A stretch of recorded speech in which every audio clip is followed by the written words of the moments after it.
ассалому алайкум ҳамватони азиз. дар бораи ҳаққи ҳамсоя хостам ба шумо гуфтам. ҳадиси пайғамбар ходаи омад ки касе ки имон ба худо ва рӯзи қиёмат дорад, ҳамсояшро қадрдонӣ мекунад. як раҷи ҷабраил бисёр меомад ба назди пайғамбар ҳамсоя мегуфт ки ҳаққи ҳамсоят пайғамбар мегӯяд ки фикр кардам ки як рӯз мебиёд ҷабраил мегӯяд ки ҳамсоятро аз меросат бидеҳ, ҳо ки мерос фақат барои хеш тавор аст ку ҳамқиса мерос табақаи хеш тавор ба дигар кас дода намешавад. яъне ки ҳамсоягарӣ чунин аст ки агар ҳамсоя мусалмон бошад, хеш набошад, якта ҳақ дорад, ҳаққи мусалмониш, дута ҳақ дорад, ҳаққи мусалмонӣ, ҳаққи ҳамсоягариш.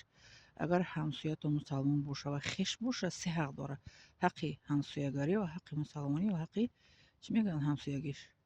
агар ҳамсоятон мусалмон набоша, фақат ҳаққи ҳамсоягарӣ бояд карда шава, аҳволпурсӣ бояд кинед агар ғайри мусалмон бошад, чунки дар рӯзи қиёмат аз ҳамсоягӣ пурсида мешавад. дар бораи ҳамсоягарӣ хостам дар шумо гуфтам.